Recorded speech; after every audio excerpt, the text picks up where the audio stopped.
This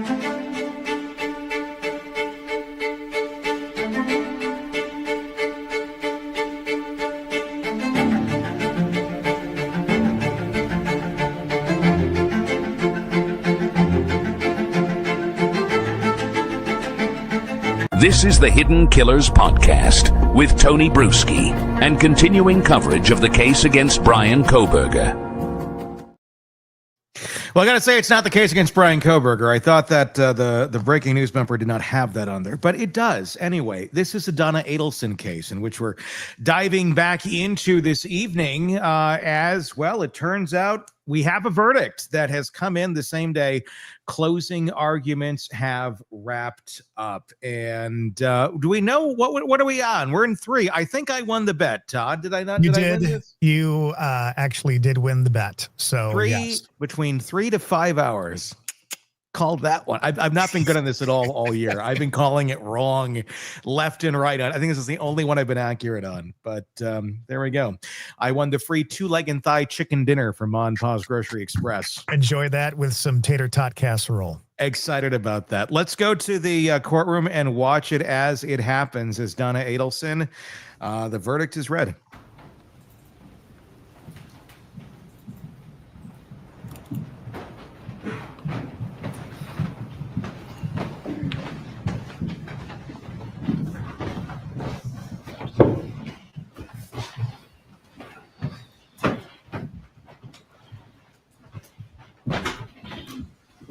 If the jury foreperson could please rise.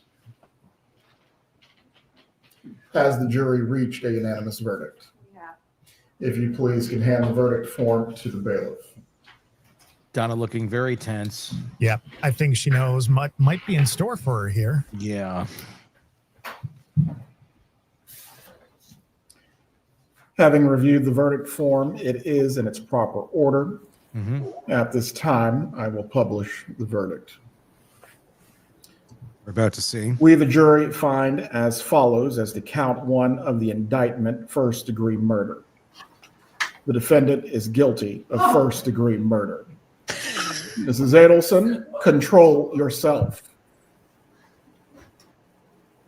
Count 2. We, the jury, find as follows as to count 2 of the indictment. Conspiracy to commit first-degree murder. Guilty. The defendant is guilty of conspiracy to commit first-degree murder.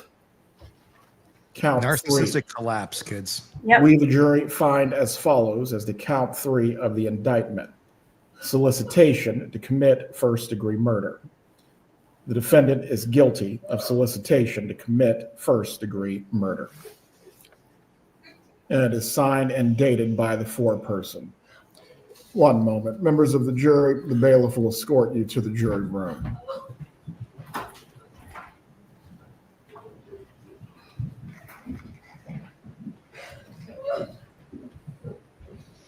Donna weeping uncontrollably in court right now, if you're listening to this.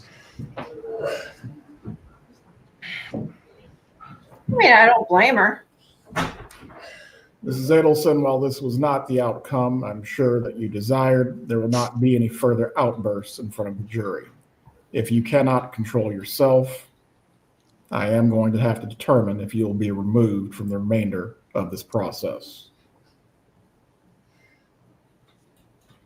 Do you understand what I'm saying to you?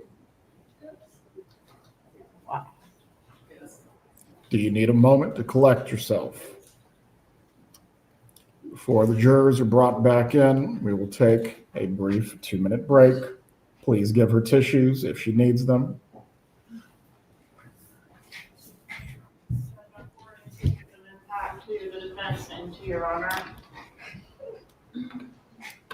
When the jurors are brought back into the room, does the defense wish to have the jurors polled before they are discharged?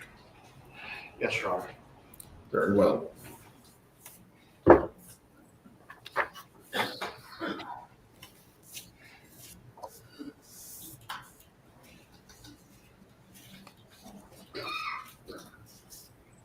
She clearly did not see this coming, as How no is that narcissist possible? would. Yeah, He's a narcissist. thank you, Todd. I mean, how did she not see this racking up against her? But Because Because this is how she works. This is how they all work. They think it's impossible. They do not see reality on reality's terms.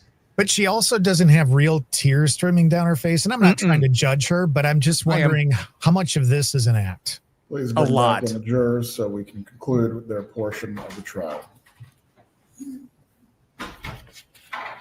I mean, somebody said something really nice to me today, and I teared up. I had an actual tear run down my face. She's going to jail for the rest of her life, and she can't conjure up one tear. I mean, okay.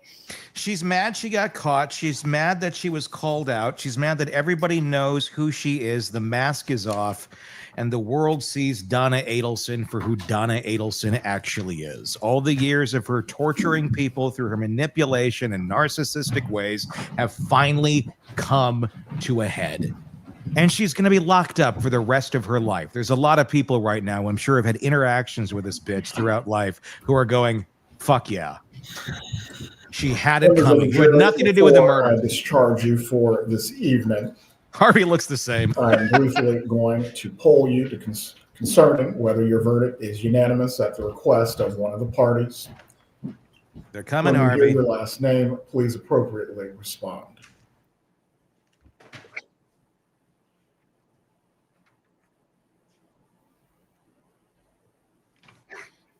I feel a little anxious myself. Jeez.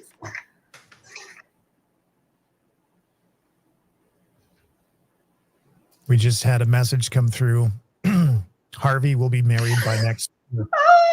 Probably to the woman in the Snuggie. I was just going to say maybe to a guy named Bubba, because I don't know if he's going to be completely out of the woods. We have the best viewers and listeners. I'm just going to say that. Some of the humor I've seen come through, and I realize this is, somebody lost their life, and it's serious, but these are some really smart people in our chat room. This is karma. And that's why people are making jokes, because we all know people like this. Yeah. And we want to see karma come and swing its freaking bat. Oh, wait, I don't think it's a bat. I always say that, but I get what you're saying. Yeah. Tony, you and I have watched karma swing its bat. So do we have audio here? Is it? I believe because they're talking to the jurors individually. Okay. Before you're discharged, please listen carefully. Ladies and gentlemen, I wish to thank you for your time and consideration of this case. I also wish to advise you of some very special privileges that are enjoyed by jurors. No juror can ever be required to talk about the discussions that occurred in the jury room except by court order. For many centuries, our society has relied upon juries for consideration of difficult cases. We have recognized for hundreds of years that a jury's deliberations, discussions, and votes should remain their private affair as long as they wish it. Therefore, the law gives you a unique privilege not to speak about the jury's work. Although you are at liberty to speak with anyone about your deliberations, you are also at liberty to refuse to speak to anyone. A request to discuss either your verdict or your deliberations may come from those who are simply curious, from those who might seek to find fault with you, from the media, from attorneys, or elsewhere. It will be up to you to decide whether to preserve your privacy as a juror. With that being said, I want to extend my thanks on behalf of the entire Second Circuit for your service in this matter. You are discharged. Have a good evening. Bye-bye. Bye, Donna. I'm hoping they keep the camera shot there long enough to see her cuffed and taken out. Oh, they're gonna. Sometimes they do, sometimes they don't. I don't know.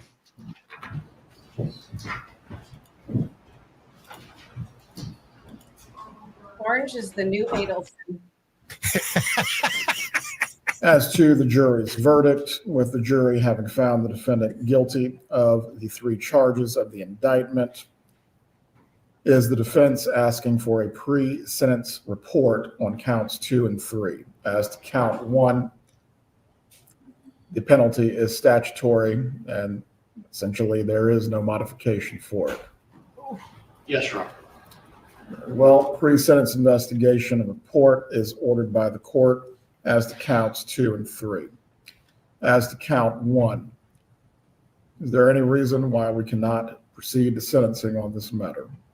Your Honor, we would request an opportunity to ensure that our client is okay before we proceed to sentencing. It's my understanding that Charlie Adelson wasn't sentenced right away. We're asking for the same courtesy. Very well. The court then will set a separate sentencing date. Whether the family members that are present would like to give victim impact now or at the future date. Go ahead.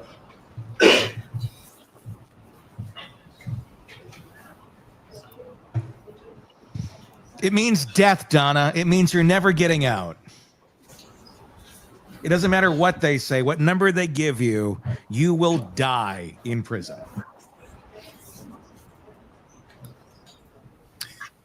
What does it mean that I sit here looking at her and I'm actually feeling bad for the woman just because I have so much empathy, but I know she's nasty? Yeah, I have none. Well, yeah, because, I mean, I get that. I feel bad for her too. To a point. I don't. I know you don't. I don't at all. We're going to find out who this woman is finally. I've been wondering. Oh, that's Dan Markel's mother. I found that out earlier. Okay. Yeah. What is it with the moms and the glasses in the courtroom? I think we're about to get a victim Right there in impact front of the statement. lectern. Oh, ooh. Oh, this is big. Well, she might be hiding her eyes because she's just been crying. Oh, yeah. She's going to address Donna head on now.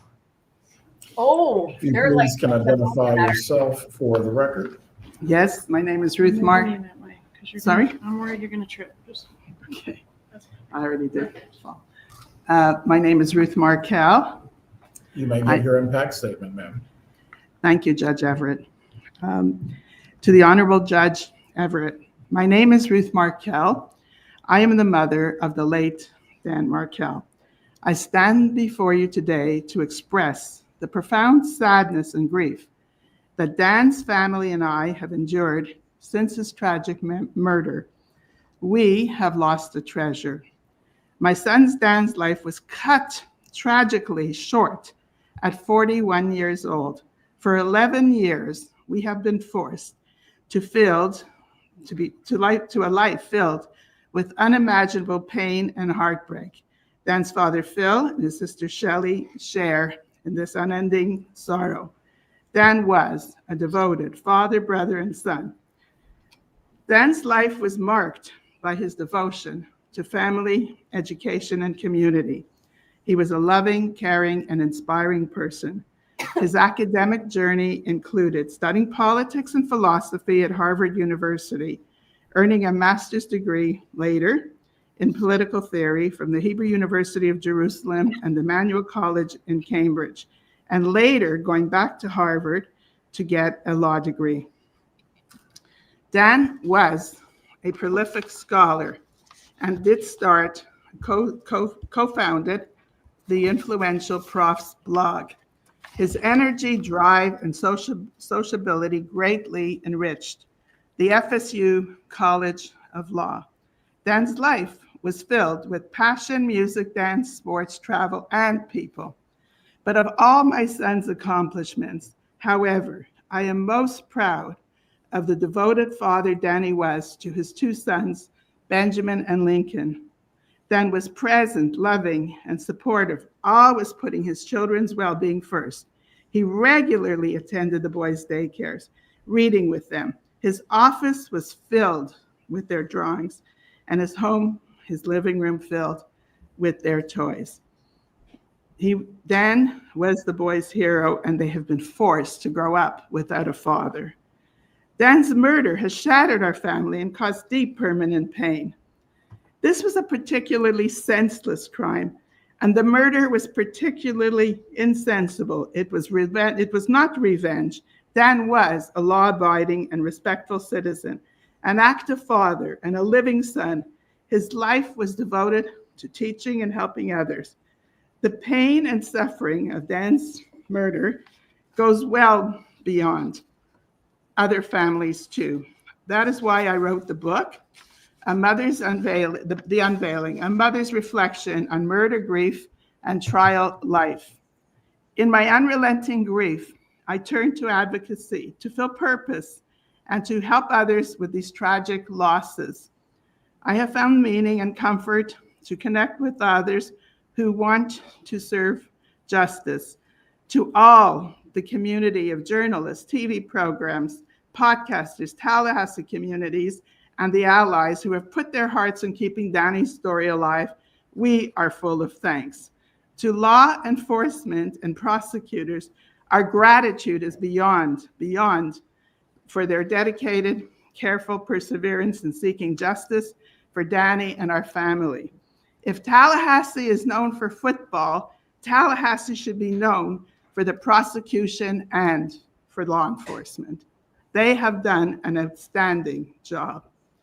These extraordinary efforts underscore the brutal truth of our family's story. Danny's murder was orchestrated by his former mother-in-law, Donna Adelson, and other co-conspirators, and is a crime of cruelty. It is a murder of grief, a murder of selfishly prioritizing one's own desires over what is just or right. And at its core, this was a murder of convenience, so that one grandmother could live closer to her grandchildren. She killed their father and ripped the children from the other grandparents' lives. Donna Adelson's crimes against Dan began long before his murder. She belittled Dan in front of his children. She spread lies about him and contributed to a brutal separation between Dan and Wendi. She rented the house, and Dan came home and he found that Wendi and the boys were gone with most of their belongings. He called this devastation Pearl Harbor. Donna's eagerness for Wendi to divorce Dan and to relocate to South Florida led her to increasingly devise desperate schemes. Despite these efforts, the court ruled that Wendi could not move the boys away from their loving father. Failing to achieve her goal through legal means, Donna finally resorted to orchestrating Dan's murder. She plotted, planned, and paid for his murder. Donna's crimes led to further devastation. Her middle son, Charlie, was convicted and sentenced to a life in prison for his role in facilitating Danny's murder for hire. Can you imagine a mother involving a son to complete a murder? Donna's eldest son, Rob, an honest and decent man, is estranged from the family. And her younger child, Wendi, has decided once again to relocate to another state. Her actions and those of her co-conspirators have caused children to lose their parents. Catherine McManus, Freda Garcia, and Charlie Adelson, also convicted, are all convicted for life and have lost access to their children. Prior to her arrest, Donna's recorded phone calls with Charlie reveal their lack of a moral compass or capacity for self-reflection.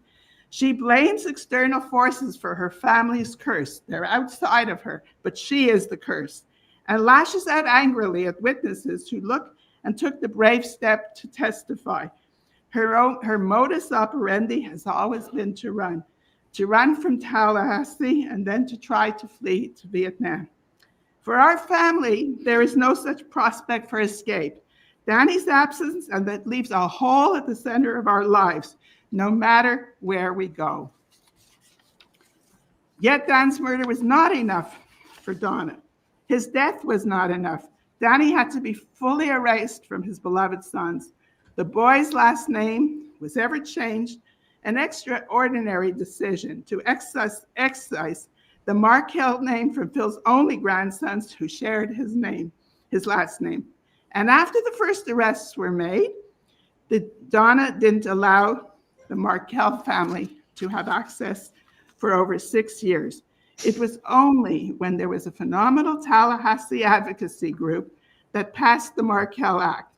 The passage of this bill was immediately followed by our first invitation to see the boys after the rest. The door only cracked open.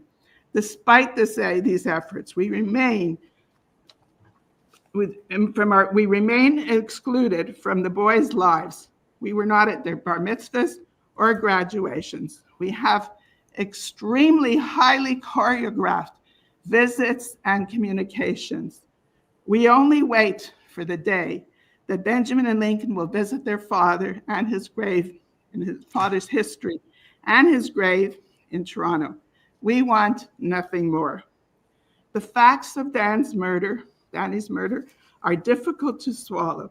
The experiences Phil, Shelley, and I have been forced to suffer are profound as homicide survivors and victims of the criminal system. The lives of Danny's two sons, our grandchildren, were forever turned upside down by this crime. Benjamin and Lincoln were only preschoolers when their father was murdered, and now they are forced to confront and try to understand the unthinkable crimes of murder and the Adelsons' involvement.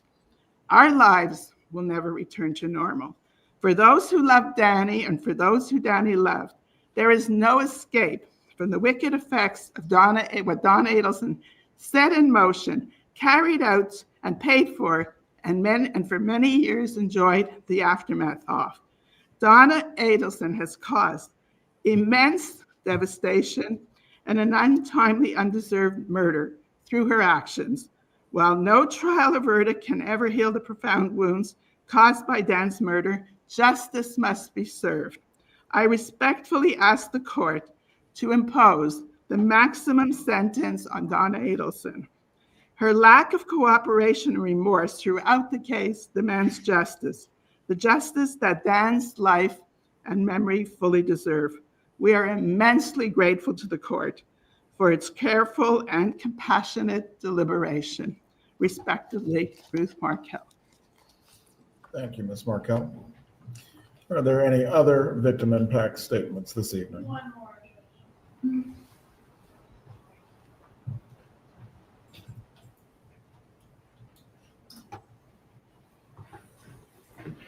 This is Dan's dad that's now. Please tell us your name for the record. Good evening. My name is Phil Markel. I'm Danny's father. Judge Everett, I appreciate the opportunity to speak about the impact of Donna Adelson's actions on my families and the families of so many others. While this victim impact statement is addressed to you, Your Honor, it is also intended for the Adelson family, Harvey, Charlie, Wendi, and particularly Donna. I would like them to understand and reflect on the deep and irreparable damage they have caused. The pain that they have caused my family is obvious and permanent, but they have also caused lifelong harm to their own immediate family and so many other families and children around. Donna's selfishness, cruelty, and complete disrespect for human life, along with that of her co-conspirators, have left families forever broken. Louis Rivera, his children have no father. Catherine Magbanoa and Sigfredo Garcia, their children have no parents. Charlie Adelson, his son, Roman, has no father. Rob Adelson and his wife and their two children have lost their uncle and grandparents. Shelley and Ian, my daughter, their three children, my grandchildren, are left without an uncle and are separated from their cousins. Of course, their heinous and callous actions have left me, Ruth, and Shelley without our Danny, and Ben and Lincoln without their father. For anyone to commit such a cold-blooded, unprovoked act of murder is horrific. For Donna, someone who claims to care so much about Ben and Lincoln, her sun shines. Her actions are beyond comprehension. She has harmed forever the people she claims to have loved. In the Jewish custom, we have an expression to always wish others to live to 120 years of age.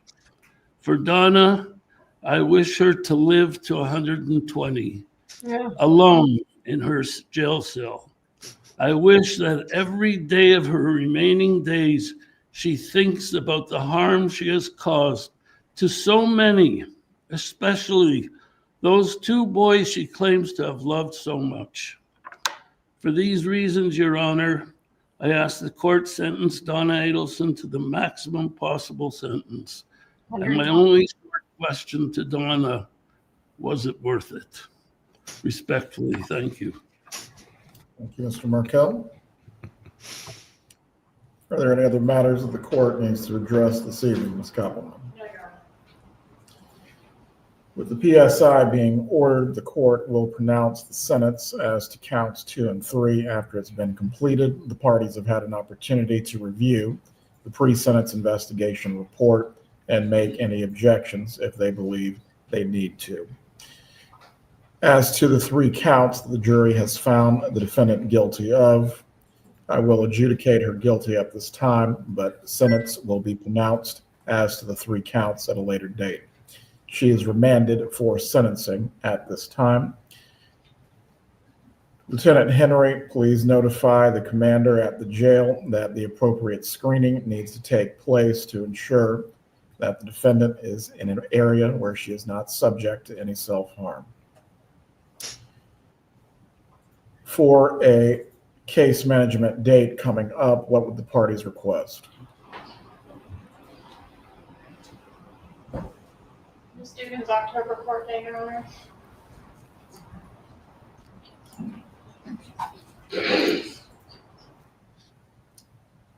Leave that is 10/14. Is that correct, Ms. Dugan? Yes, sir. October 14th for case management at 2:30 p.m. That will be in the normal courtroom, 3B. Patricia, if you can make sure that the notice goes to DOC so they are aware that the PSI needs to be completed as soon as possible. Thank you. We are in recess at this time. We will reconvene on October 14th. Have a good evening, everyone.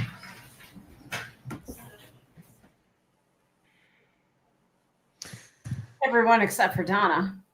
And Donna is being cuffed right now by 2 women, 2 sheriff's deputies. They are literally hauling her out of the room, arm in arm. It appears she is cuffed, and they are leading her out through the side door.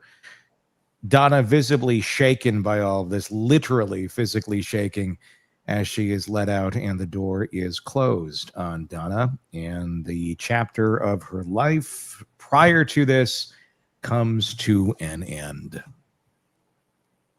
Lots to discuss of what we just witnessed there. I want to start with the kids, and this is a big thing. And as we're witnessing more and more people leaving the courtroom, we're seeing Georgia Kappelman leave right now. We're seeing her assistant attorney leave. I've not seen Harvey, but he may have. I don't know. He may have already gotten out. Looks like the Dayton's drama squad of 1987. They've left. Apparel has already. I think they already left. They went to go hit the early bird specials. I think they're probably kind of shocked that this is done at this point. Yeah, all tears for herself. I think that's accurate by some of the comments that we're seeing right here. But let's talk about the kids for a second, because this is another really shocking part. This is why I have zero pity for Donna Adelson. It's not because I don't have empathy. I have a lot of empathy. I have too much empathy for people sometimes. But when you're really shitty and you're evil, you're fucking evil. And Donna Adelson checks all of those boxes. That family literally held those kids, Dan Markel's children, away from Dan Markel's parents for all of these years after the murder. It took literal legislative involvement for them to get the right to see their own grandchildren after their son was butchered by this family. This family, the Adelsons, held control of the Markel children after they changed their name for years. This happened 11 years ago. Those grandparents, you know how many times they've seen their grandkids in the last 11 years? 3. It's insane. So they kill their father, and then they still hold on to control of these kids. Now, you would think if the father is murdered and they have a good relationship with dad, dad's been there. Dad's not been some deadbeat, horrible dad where you're like, well, oh, well. This family, these grandparents, they're all part of these kids' lives. But the Adelsons take it upon themselves as they're a meshed family from hell and decide, you know what? They don't have dad anymore. Shouldn't we let them see grandparents maybe a little bit more? Let them at least feel that side of their family? No. No. They don't at all. They hold them back from seeing the grandparents because they killed their father. This is insane. I mean, it literally is insane. The evil of the Adelsons, which was actually the original title of this podcast when we launched it a couple of years ago. It was called The Evil of the Adelsons. And it truly has all come to fruition. Stacey, what's your thoughts? I'm with Todd. I mean, watching her tremble, literally tremble. It was hard to watch. It was hard to stomach. But hearing the victim impact statements, evil walks amongst us. Yeah. And, you know, it can be disguised as a matronly woman, you know, in a sweater with her hair in a little bun. You know, she looks like someone who would do, you know, chocolate chip cookies with you on the weekend and cook you a nice borscht, you know, or whatever. Borscht. You know, yeah, you know, but in the background, she's plotting somebody's demise. Yeah. And it, again, every time we have one of these cases, I just sit here and go, you know, have I stood next to somebody at Quick Trip filling up with gas and they're plotting somebody's death while we're pumping gas, looking at each other going, oh yeah, that's a great song on the little, whatever that is. I'm surprised that there's people out here like this because they're disguised in sheep's clothing. She looks like somebody that you talk to at the grocery store. And she is. And here's the deal. Take death out of the equation. Do you talk with these people every single day? Yeah, you do. But they don't all go all the way to death, but they do all the other stuff. I mean, if you took death out of the equation and you took the control of taking the kids away from the family, when there's no reason to, these were not bad people. There was not, I mean, there's plenty of reasons to do that in certain situations. Trust me, I get it. Yeah. This is not one of them. And the way that they were held back, I mean, just all of these little evil controlling things. And like George has said, it's death by 1,000 cuts. So what and then Donna's Edward Scissorhands. Yeah, right. So what makes these people cross that line? That, you know, we know all kinds of shitty people out there that do things. That there's a line in the sand here. What makes them step over it? That, you know what? I'm going to fucking kill that guy.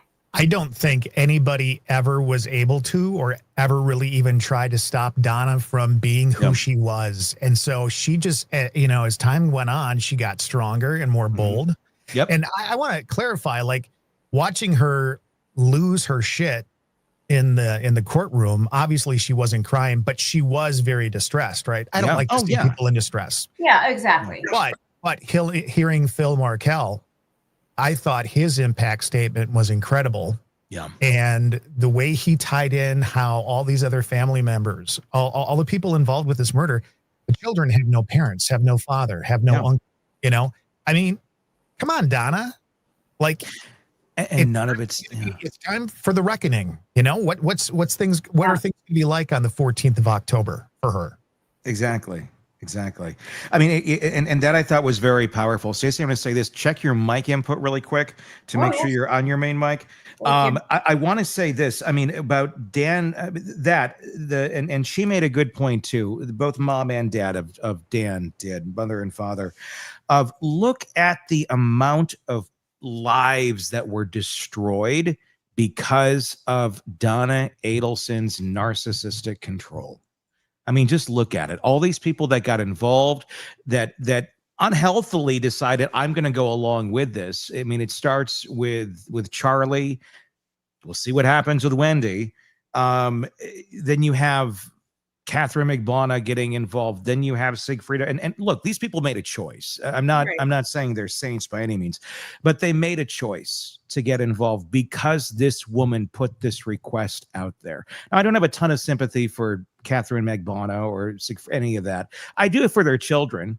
The fact that these people were born into families of monsters like this. And quite honestly, when I hear that these people are going to be away for the rest of their lives, that's probably the best possible outcome for these kids. Right. Because they're never going to have to be brought up by monsters that are capable of going and killing people for hire or running money to your ex-boyfriend or your whatever to do a hit. I mean, that's great that these kids don't have to have you as parents. That's wonderful. Thank God there needs to be more of you put away and more of you need to off yourselves that are doing shit like this. But the other part, Danny, the kids, I mean, the confusion that is going to be there. Grandma's gone now. Wendy's still there. What's going to happen next? Because Wendi, she's on the chopping block. Yeah. These kids are teenagers. They're in high school right now. All that's left is the uncle in New York and Harvey. Yep. In terms of immediate family. Yep. These kids are screwed. I mean, I really, really hope that they can rise above this and get somewhere. But all of this goes back to Donna's selfishness.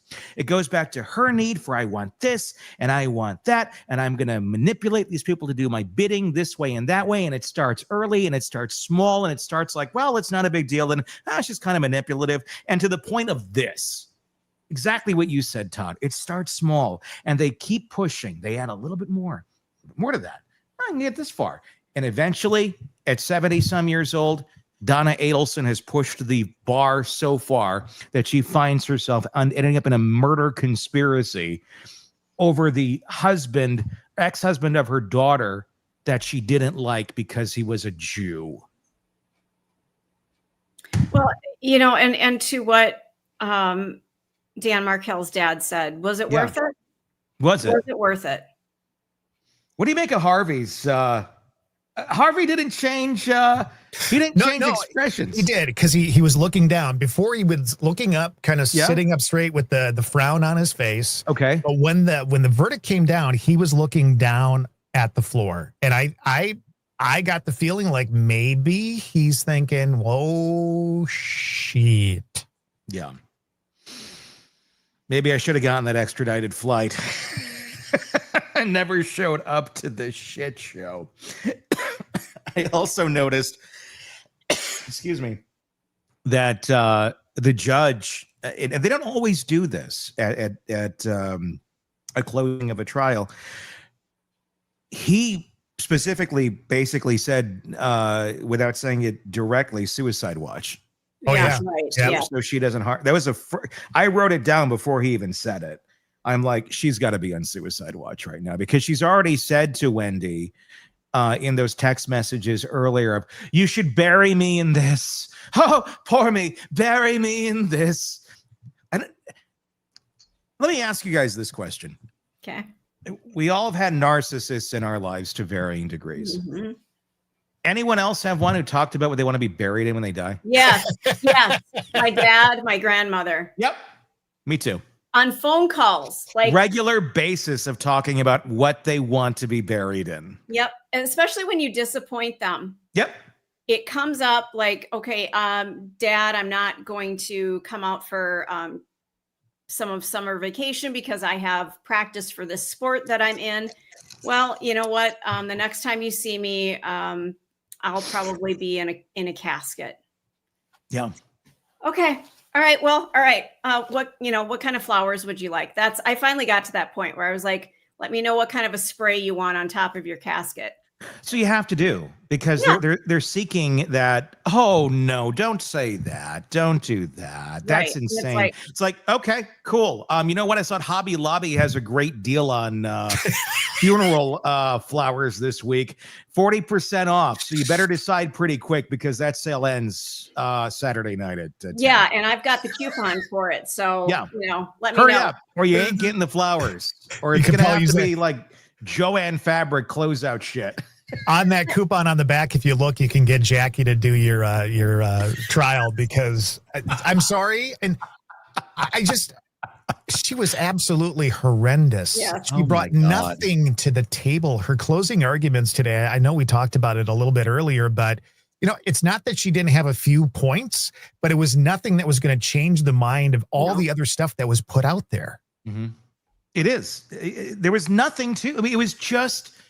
Like I said earlier, I felt like it was just a reiteration. She took notes of Donna bitching about all of her grievances, and literally was Donna's voice. It was like if it was you were a teenager and you're at Hardee's and one of the kid is picking on you on the other booth, and your best friend stands up and says, "Oh yeah? Well, you're this. And well, you can't do this or that." Like, you're 70 some years old here. You're not a 14-year-old getting a, chicken nugget meal. What the fuck are you doing here? And by the way, why did you go to Men's Warehouse to get your suit? What the fuck was that? I mean, it's not even, I don't think it was even a women's suit. Yeah. And I don't know. It was so nuts. And Suicide Watch, the amount of people who have been so damningly affected by Donna Adelson is staggering. Here's a thought. These narcissists, and again, we're using that term, and a lot of people use that term, Mm-hmm. but I think you're right. It applies in this case. Without a doubt. These narcissists, they threaten to off themselves, unalive themselves, whatever you'd like to say. But they never do, because they're cowards. They're never going to do it. Now, they had to put her on, that kind of watch. They do sometimes, but it's rare. It's very rare, because most of them, this is just an idle threat. They're never going to go through with it. Mm-hmm. Honestly, when my dad finally died and I got the call, I said, "Are you sure he's dead?" Because the son of a bitch had threatened to off himself so many times. It was like, sure. Okay. Yep. Right. Yeah. Whatever. It's become somebody crying wolf at some point. Yeah. Chicken Little, the sky is falling every freaking day. But here's the difference at this moment in time. Okay. It's not going to be this moment in time in a week. It wasn't this moment in time a week ago. Right. But what you just witnessed there is narcissistic collapse. Yeah. That was everything. Everything came to her the moment she and I believe that was there an act going on there? Somewhat, but it was authentic, but it was to her. Right. Right. It was everything inside of her crumbling. All of those self-talking things that she said, all those affirmations of you're in the right, you're doing this because of this, you're doing this because of that, and she believes it was all right. And then reality showed up and said, guess what, bitch, you're wrong. Look at what you've done. Yeah. You can't handle it. I mean, the brain as a human being cannot handle that kind of confrontation. And that's where it comes to collapse, because she's told herself this myth of herself for the last 70 years. Yeah. It's not going to change like that because of a couple days in the courtroom. So she is collapsing mentally, internally. There probably is just haywire going on. right now in her mind. So she really does need to be on suicide watch. I mean, as much as I do agree with Dan's father saying, I hope you live to be 120 so you can rot in there and enjoy in every day of this. I don't know, at the same point, I just kind of feel like once you've determined someone is not a viable human being anymore, and they're not worth the air that they breathe because they've chosen to take it from others with absolutely no thought, I don't care. Give her a bed sheet, give her a rope tonight and see what happens. Tony. Let me throw this out there and just get your thoughts on it. Yeah. Let's say they actually put her on the stand. If Let's they did, say, okay. Yeah, let's say she testified. We don't know how that would go. We can imagine how that might go. Does that change this outcome? Did the fact that she didn't take the stand not give her a chance to get out of this one? Would it have changed it, are you asking? Is there a possibility that it could have changed it? If she was able to act well enough in front of that jury to make it look like she was who she was trying to portray herself, maybe the outcome would have been a little different. Do you think for a second she could have done that? I don't know. I don't think so. I don't think so, but I've not seen her in action. I've seen all the stuff she's done in action, but I've never seen her personally in action. I think this is kind of is it possible? Sure. Is it remotely probable? Probably not. I mean, in theory, could Donna have decided to take an acting class or just completely change her persona like that? Narcissists are capable of doing that sort of shit. Could she? I think she would have attempted to put on a show. I think it all would have crumbled under cross because Georgia would have ripped the shit out of her. Mm-hmm. And she wouldn't have known what to do. She would have gotten extremely defensive. She would have ended up burying her husband and Wendi simultaneously in whatever she was going to throw out there, and Charlie even more. And then all for the sake of trying to protect herself, but at the same time incriminating herself even deeper because she doesn't see it. And why is that? 2 words: cognitive distortion. And that's what she lives by. That's if you grasp that one, that's how you can understand how they're seeing everything. It's the broken prism. We all see things through our own prism. And look, all of our prisms are a little bit cracked from the life that we've all lived. There's something, we're seeing things a little bit different here and there, and you got to have grace with others and go, oh, okay, well, they're reacting this way, maybe differently from me because of this or that. And a lot of times you can go, oh, okay, it's not that much different, but I see it. But when you're so far gone, when you're literally brought up and your prism is crafted by someone who is distorting it, and I'm going to guess that's what happened with Donna, that the way she was crafted, the way she was raised was in such a way that we're going to see things this way. We're going to be okay with things that way. We can be heartless this way or that way, the same way that Wendi is, or she's allegedly been by her boyfriend, who said she has no empathy. She's heartless. She does this, she does that. And it's all about herself. She's a little clone of Donna is essentially what it sounds like. And given the rope to hang herself on, if she were to go out there in life, she could very easily reproduce the results of Donna Adelson. But I think she probably already did in her own way. And hopefully she'll be locked up for that at some point. But that's the thing. It's the distortions. And Wendi is an example of someone who was raised by that. Donna, I'm very curious of her background because I'm going to guess it probably started there too. And once your path is already set with this is hot and it's really cold and it's vice and all things are off, you're kind of fucked unless you finally get out there in life and go, wait a second, I think this compass I was given is off and I want to correct it. But if you're too comfortable with that compass and you don't want to do any sort of self-reflection, which is most human beings, you end up like Donna Adelson. Yeah. That's my soapbox. It's a good one, though. I think it's pretty damn accurate. Who knew you had it in you, Tony? No, I did. Fucking years of abuse with people that are narcissists and borderlines. You get good at it. You get good at identifying it. Yeah. I'm going to go do seminars on this shit someday. Good. Yeah, Tony's on the road doing a TED Talk, so Todd, it'll just be me and you doing the show.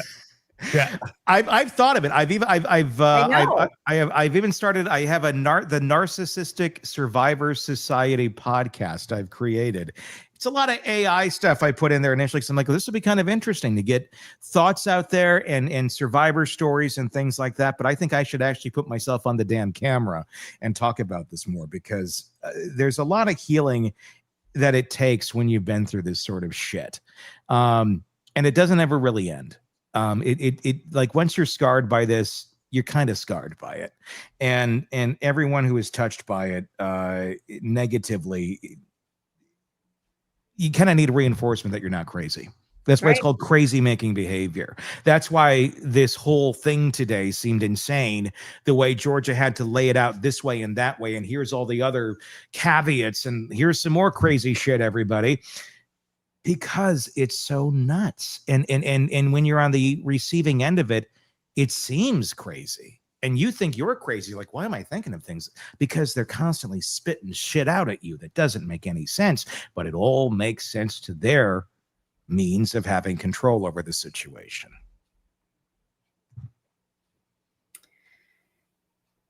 It's a lot to unpack. It is. It's I mean, it's real life, you know. How many people in our chat room are going, There's a lot of I saw over here Kara had a good one earlier, I thought. I'm trying to find what I saw. There was some good ones. Carried away by ego. Yeah. Yeah. You guys, I can't find them all at this second, but you guys have had a lot of interesting insights that I've agreed with as I've seen them kind of come through the chat here tonight. But as you're watching this in a replay, give us your thoughts in the comment section. YouTube is typically one of the better places to do it. If you're not there and you're listening to us or wherever you're at, just search Hidden Killers with Tony Bruschi, or, it's on X, it's on Facebook. Give us your thoughts there too. But yeah, that's, I think Donna Adelson got what she deserved. And I have zero pity. I hope she enjoys life behind bars. I'm not going to be surprised if she doesn't make it very long. And not that she's going to get, shivved or something in prison, but I'd think more like, I don't know that she's going to keep herself. I think she may unalive herself at some point. Yeah, I think that's a real possibility. Or is she going to create a little narcissistic family behind bars? I was going to say she might be up for that, and she might think she could pull it off. She probably can. You think so? Look what she did with the one one jailhouse snitch. I forgot her name. The one who was wearing purple the other day. Is that the grand piano? She got a grand piano, $10,000. I mean, and Donna did come through on some of the initial promises, and then it was like, well, I don't need you anymore, so I'm going to discard you, which is another whole part of the principle of narcissists, discarding. And don't need you, you're gone. Seriously, if anybody's listening to this and going, this really resonates with me, this really feels like I have people in my life who might be like this, I suspect it. It's hard. It's insanely hard to wrap your mind around it if you've never really done it before. Yeah. But once you do, and it takes some time, it makes life make a hell of a lot more sense. And then there's so many, again, I said it the other day, many books I recommend. I Hate You, Don't Leave Me. That's kind of the Bible to borderlines and narcissists. And Ramani, Dr. Ramani, you watch YouTube or anything, you've probably seen her. She's spoken on several of these cases. I think she was in the more recent Karen Reed documentaries, actually. She has one out called It's, you just got it, didn't you? I did.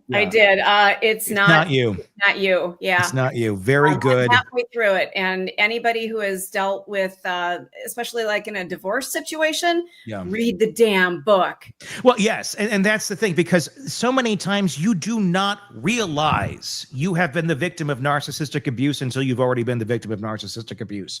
And I was shocked when I went down that road, not to keep going on here forever, but when I started going down that road myself, and I started hearing terms like you're a survivor and this or that. I'm like, what? Like, I'm a survivor. And then the more you understand it, the more you learn about this, and the more you see shit like this, the more you're like, oh, fuck, I really am. because the evil doesn't know any end in some of these cases. And it's really, really spooky. And the sooner you can understand it and recognize it, the sooner you can protect yourself from ever having to endure it again. But also, importantly, if you have children, helping to protect them from falling into those same pitfalls, because they're appealing people. They're people that are charismatic, that on the outside, everybody loves at the country club. Oh, they're nice. Or it's not even a country club, whatever, wherever you're at the Shoney's. They're the most charismatic person. Your references are just. You need to get Tony out more often, dude. They got the bear, and they're suggesting the tuna salad at the buffet. But you start talking, you're like, oh, my kids don't talk to me anymore. Why is that? We got somebody asking, are they going to go after Wendi next? I think we all feel like they're going to. Yeah. I put a poll out on YouTube. I'm going to jump over to that real quick. All right. I put it out earlier this evening on our YouTube channel. If you're not there, just search it, Hidden Killers with Tony Bruschi, and you can go to this. It's in our posts tab. The question... Oh, I'm sorry. I put this poll out on X. This was not on YouTube. Let me go over to the poll on X and see where we're at.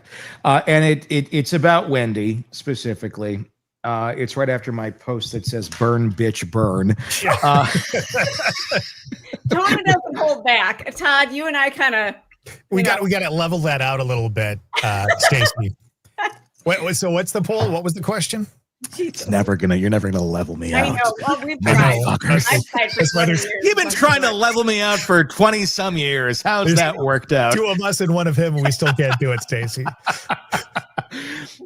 How long? I got nothing. I'm gonna start doing cow moos up the intros to this shit. How long until Donna Adelson is charged with conspiracy to murder Dan Markel? The options are within a month, before Halloween, before Thanksgiving, and before Christmas. I didn't even put an option in there for like it's not going to happen. For like tomorrow. Yeah, within the month, 46.7% is where the poll is at.